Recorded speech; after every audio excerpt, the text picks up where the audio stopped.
Alors, on continue avec la révision en corrigeant les sujets du BM. Aujourd'hui, on va corriger le sujet de juin 2015.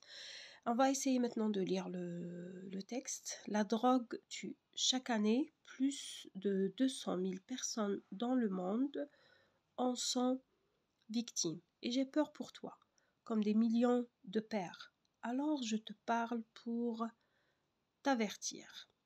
La drogue est un faux refuge, ملجأ خاطئ, une béquille de papier. Elle transforme la vie de ses victimes en un cauchemar sans fin. Elle enlève à l'homme ce qui lui appartient de plus sacré, sa dignité.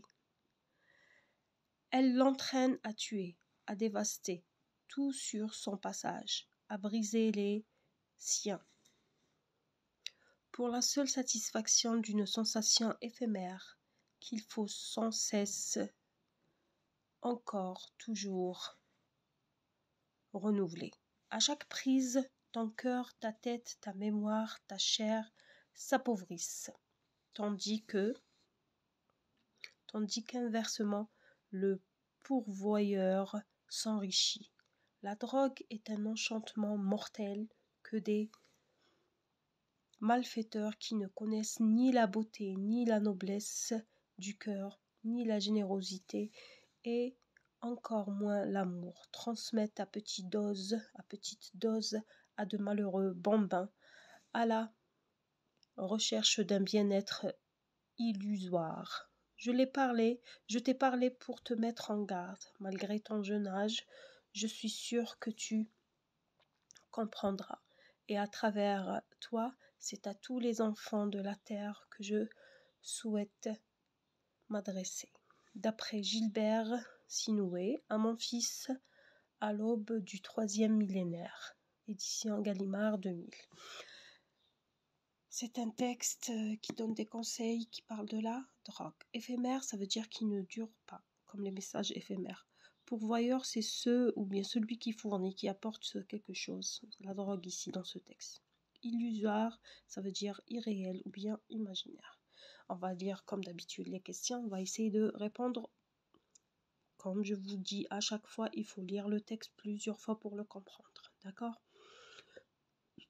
Le thème de ce texte est la cigarette, la drogue ou bien l'alcoolisme. Alors, automatiquement, le thème, c'est quoi? C'est la drogue. Recopiez la bonne réponse. Je vous donne toujours ce conseil, s'il vous plaît, donnez des réponses complètes et essayez de souligner votre réponse. Comme ça, vous allez montrer votre réponse au correcteur. Vous allez faciliter sa tâche. 2. Dans ce texte, l'auteur présente aux enfants les méfaits de l'alcool, met en garde son fils contre les méfaits de la drogue, incite son fils à ne pas consommer du tabac. Choisis la bonne réponse. Vous dites, je choisis la bonne réponse. Dans le texte, l'auteur, qu'est-ce qu'il fait? Il met en garde son fils contre les méfaits de la drogue. On va voir maintenant la deuxième partie du sujet, ou bien la deuxième page. 3. L'auteur s'appuie sur plusieurs arguments pour convaincre son fils. Relève-en 2. Ça veut dire ici tu vas relire le texte. Tu vas trouver les arguments. Où sont les arguments? Où sont les arguments dans le texte? Tu dois relire le texte. Pourquoi la drogue est nocive pour nous? Alors il faut chercher ici les 2 arguments. D'accord? On va les trouver. On va nous faciliter la tâche avec la correction. On va lire la correction directement. Regardez bien, voici la correction. Alors là, les 2 arguments de l'auteur pour convaincre son fils. Alors chaque année, plus de 200 000 personnes dans le monde en sont victimes. Hadi wahda. Deuxième, la drogue est un faux refuge. Hadi zouj. On peut aussi trouver, elle transforme la vie de ses victimes en un cauchemar sans fin. Alors voici les 3 réponses proposées par la tutelle pour la correction de ce BR. Alors, on va voir la question numéro 4, question de vocabulaire normalement. De malheureux bambins à la recherche de bien-être. Le mot bambin souligné ici signifie quoi? Un jeune homme, un vieil homme ou bien un tout jeune enfant. Automatiquement, c'est un tout jeune enfant normalement. Choisis la bonne réponse, tu dis je choisis la bonne réponse et tu vas dire bon ben signifie un tout jeune enfant. 5. Ta tête, ta mémoire, ta chair s'appauvrissent. Alors s'appauvrissent, c'est souligné. Donne deux mots de la même famille du verbe souligner. S'appauvrissent, tu vas donner des mots de la même famille. Le radical de ce mot c'est pauvre.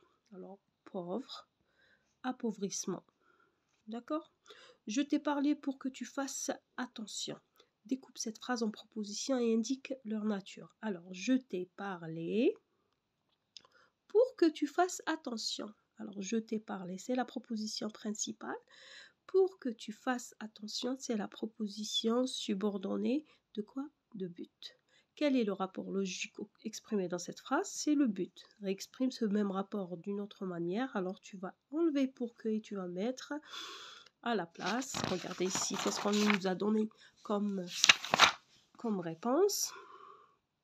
Alors ici, c'est une proposition subordonnée conjonctive de but. Le rapport, c'est le but. Le rapport exprimé d'une autre manière, alors on peut avoir pour que Shendir fait blasta, afin que tu fasses attention. Il est دالو pour لازم يكون موراها infinitif ou il est دالو afin de لازم يكون موراها infinitif. Il y a des changements dans la phrase, mais c'est accepté quand même. D'accord? Ils nous ont donné la chance d'accepter des réponses différentes. Il y a normalement pour que j'ai fait blasta afin que. ويجي وراها le subjonctif. إذا l'élève ما صابش afin que يدير pour بصح لازم وراها يدير infinitif ولا دار afin de لازم يدير وراها l'infinitif. D'accord? Alors, la question qui suit, 7. Je te parle pour t'avertir. À qui renvoient les pronoms soulignés? Alors, si je te dis je et te, c'est qui je? Je, c'est l'auteur, c'est le narrateur, d'accord? Et te, c'est qui? C'est son fils. Quel est le ton dominant dans ce texte? Alors, le ton dominant dans ce texte, c'est quoi? Il lui parle pour faire quoi? Pour le conseiller, d'accord? C'est le présent de l'indicatif. C'est maintenant qu'il parle avec lui. Regardez, on va essayer de trouver ça dans le texte. Regardez les verbes qui sont conjugués dans ce texte, dans le monde.